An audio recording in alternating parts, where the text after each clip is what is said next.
Well, welcome to Good Morning Central Oregon. We have Bill Hunt, who is a wood carver, and here to be our feature for this week's Art Talk. And you brought some beautiful pieces in here. I can't believe, if wood carver is your name, then that means you created these. And these are so outstanding. Bill, thank you so much for being here. No, it's my pleasure, Megan. How did you get into this? Well, when I retired 7 years ago, I decided what will I do with my spare time, and I've always been kind of a handy guy. I bought a little wood duck, thought this is cool, I'll bet I could make some, and this is what I ended up with after a few years. Wow. So the one that you did buy, was it smaller than these two that you've created? It was a little tiny duck about that big. Oh my gosh. Didn't have any eyes, very plain, and I've kind of embellished them from then on. Wow. Now, what kinds of creatures do you like to create? We have a couple different ones here. Well, I started out doing duck decoys, and then from the duck decoys, I kind of evolved into fish and then bigger things.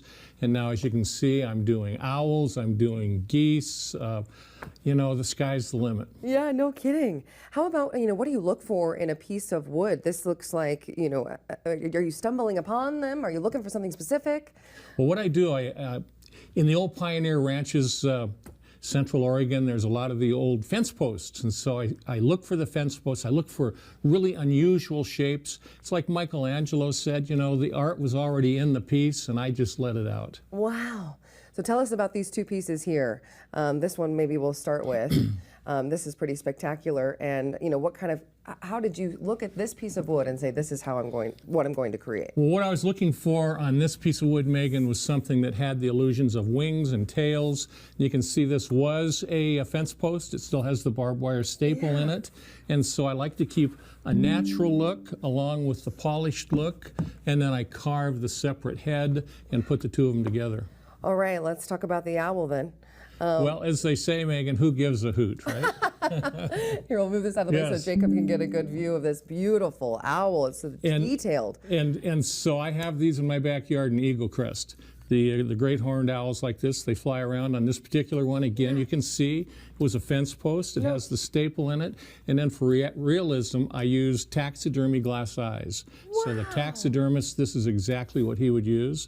So I try to keep them somewhat natural looking, but with the bark showing. And I do about 40 hand rubs of Danish Watco oil to give it that glow. Wow, really spectacular and incredible detail. And you've got obviously quite the eye for this. Now, you have something you want to tell me about, an art show that's coming up here pretty soon. I like to say that this art show is going to be bigger than Ben-Hur, Megan. And what we're doing, this is going to be at the Redmond High School in the Commons. Great. This Here, is we our can fourth, kind of put it up here. And this is our fourth annual show. I have 56 artists in all areas of woodworking, and it's going to be Saturday and Sunday, the 11th and 12th of November, from 10 till 5. Hope all of our viewers can come and see a lot of great art.